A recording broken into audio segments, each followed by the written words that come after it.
Buenas, estimados aprendices. Seguimos con la segunda parte de nómina. Recordarles que está dividida en tres partes. Esta parte vamos a hablar del mi nombre, Wilder Hernández, pertenezco al Centro de Servicios Financieros, de la Coordinación de Contabilidad de Finanzas e Impuestos. El contenido, ¿qué vamos a ver en esta parte? Vamos a ver el concepto de salario, vamos a ver el concepto de auxilio transporte, horas extras, comisiones, incapacidades y otros. Cabe recalcar que en las horas extras encontramos lo que es jornada de trabajo. Aquí pues vamos a mirar qué es lo que compone el devengado. Fue el contenido que acabamos de ver, que es salario, auxilio de transporte, horas extras, comisiones, incapacidades y otros. El salario. Voy a leer textualmente lo que dice el artículo 127 del Código Sustantivo del Trabajo. Constituye salario no solamente la remuneración ordinaria fija o variable, sino todo lo que recibe el trabajador en dinero o en especie como contraprestación directa del servicio, sea cualquiera la forma o denominación que se adopte. Salario mínimo es el que todo trabajador tiene derecho a percibir para subvenir a sus necesidades normales y a la de su familia, en el orden material, moral y cultural, artículo 145. Recordarles que anualmente el gobierno estipula el salario mínimo basado en el índice de precios al consumidor, el IPC, y acuerdos, digámoslo así, empresariales y acuerdos con las organizaciones de empleados o organizaciones obreras del país. También es cierto que el salario por lo general se toma a 30 días. Sin embargo, en algunas instancias también se toma por horas. Esto aclarando porque no todas las empresas funcionan de igual forma. El auxilio de transporte. El decreto 1258 de 1959 establece las condiciones del auxilio de transporte y define el auxilio de transporte como un auxilio no constitutivo de salario, salvo con las liquidaciones de prestaciones sociales, sin incluir las vacaciones. Las condiciones son que la persona no devengue más de 2 salarios mínimos y que el trabajador viva más de 1 kilómetro de la empresa. Sin embargo, la empresa les preste este servicio no se paga. ¿Qué quiere decir? Si la empresa lleva el trabajador, paga un transporte para que llene al trabajador, la empresa no está obligada a pagar auxilio de transporte. Cuando la persona gane de más de 2 salarios mínimos legales vigentes, tampoco se va a pagar transporte. Y pues una de las condiciones que dice el decreto es que viva más de 1 kilómetro de la empresa. También es cuando se haya pagado auxilio de transporte y la persona no haya asistido a la empresa durante una semana, también hay que recordarles que el auxilio de transporte también se debe pagar proporcionalmente. Voy a comenzar a hablar de jornada de trabajo. ¿Por qué? Porque para hablar de horas extras tenemos que hablar de la jornada de trabajo. El trabajo se divide en dos: trabajo ordinario y trabajo nocturno. El primero, el trabajo ordinario, es el que se realiza entre las 6 de la mañana y las 22 horas o las 10 de la noche. En este lapso de tiempo se considera que no hay un horario nocturno. Recordándoles también que anteriormente el horario nocturno comenzaba desde las 6 de la tarde. Hubo una modificación en el 2002 donde se estableció que el horario nocturno comienza desde las 10 de la noche. El trabajo nocturno entonces es comprendido entre las 22, o sea, entre las 10 de la noche y las 6 de la mañana. Esto lo contiene el artículo 160 del Código Sustantivo del Trabajo. Hay una gráfica que explica más o menos lo que comprende el tipo de horario. La jornada de trabajo. Según la jornada de trabajo se clasifica de la siguiente manera. Cuando el trabajo, o sea, explicarles, necesariamente la persona debe trabajar mínimo 8 horas diarias. Si dentro de esas 8 horas diarias hay horario nocturno, le vamos a pagar recargo nocturno. Este recargo nocturno se paga cuando el trabajo que se está haciendo, las 8 horas obligatorias, se encuentran dentro de un horario nocturno. Hora extradiurna ordinaria. La hora extradiurna ordinaria significa que va de 6 de la mañana a 10 de la noche. Si usted completa esas 8 horas y adicionalmente hace unas horas, entonces le vamos a pagar diurna ordinaria. La hora extra nocturna ordinaria es que dentro de nuestro horario cumplimos nuestro horario de 8 horas y hicimos un tiempo adicional. Ese tiempo adicional está dentro del horario nocturno que ya hemos explicado. Hora extra dominical festiva ordinaria.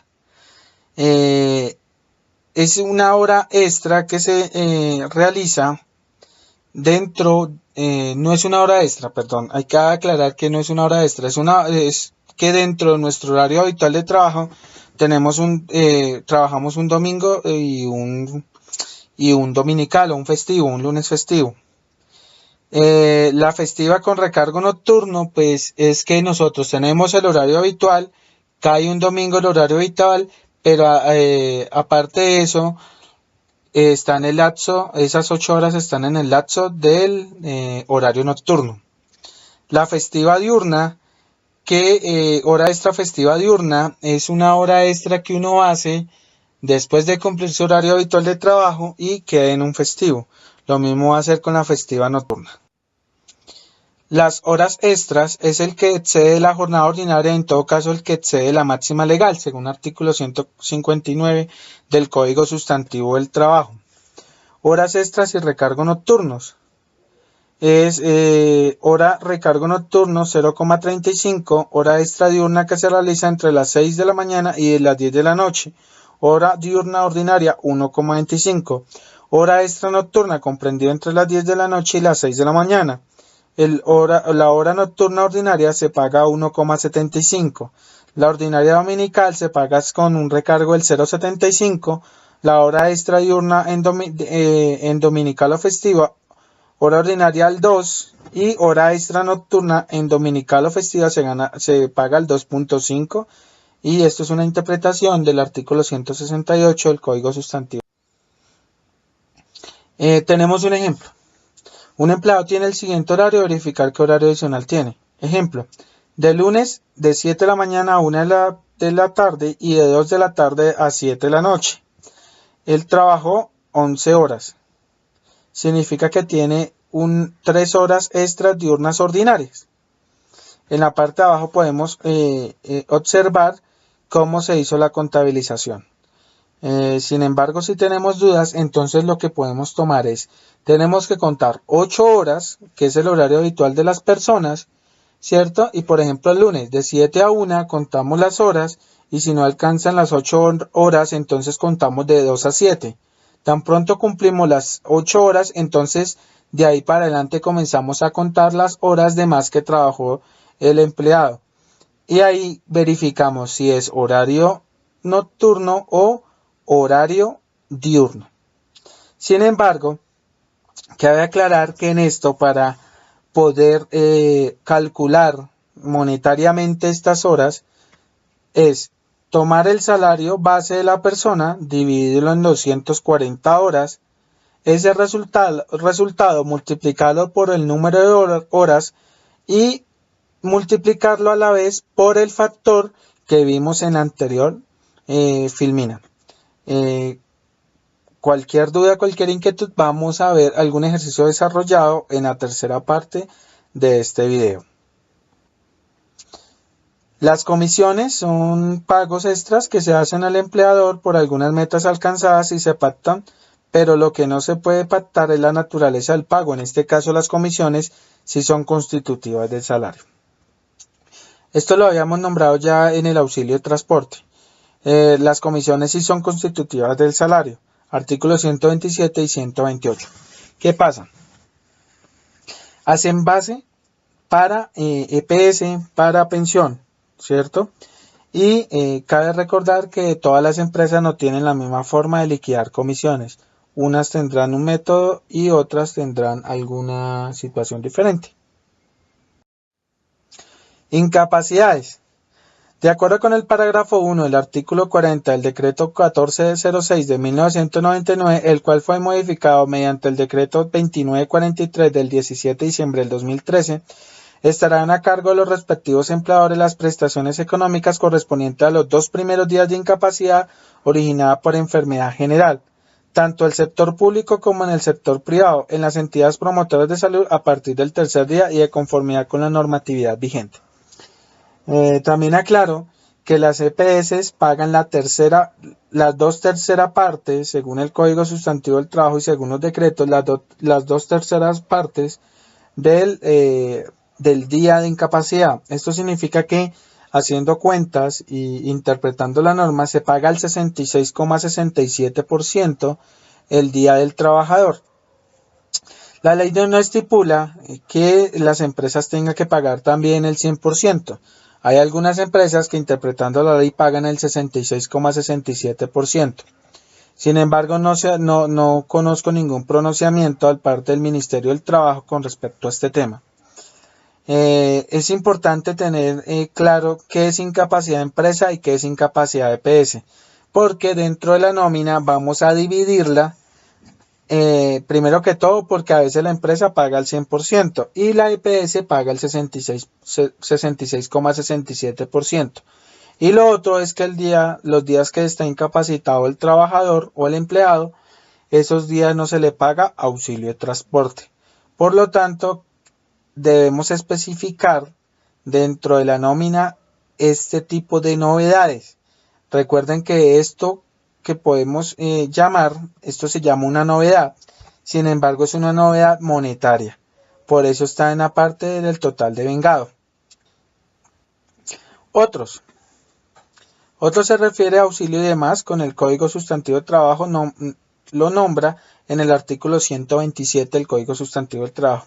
¿Qué significa? Que hay auxilios de rodamiento, que uno puede encontrar auxilios, primas de mera liberalidad, ¿cierto?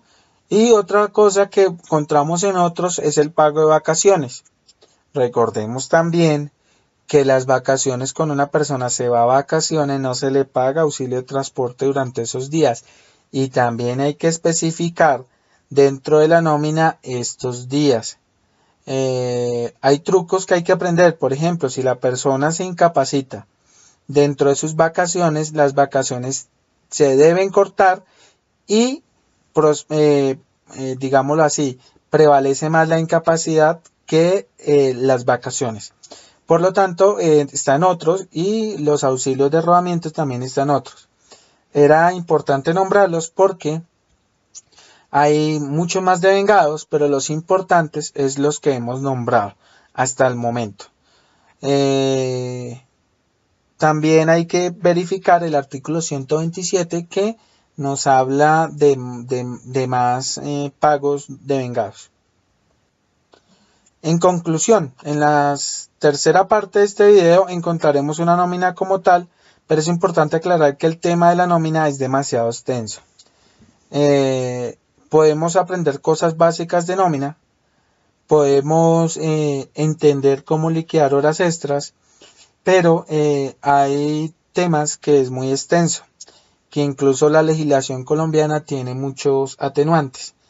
El ejemplo claro es que no solamente cómo se van a manejar las incapacidades, cómo se va a manejar cuando la persona se pasa de 2 salarios mínimos legales vigentes y si hay que descontarle su auxilio de transporte, sobre todo pasa con personas que tienen un salario variable. Entonces todos estos tipos de temas son un poco más específicos y necesitan un conocimiento más profundo.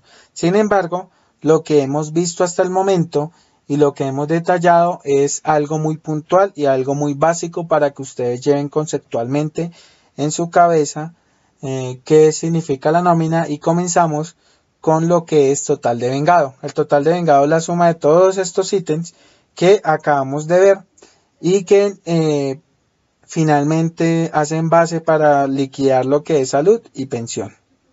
Muchas gracias, nos vemos en el siguiente video, que es la tercera parte, y vamos a ver de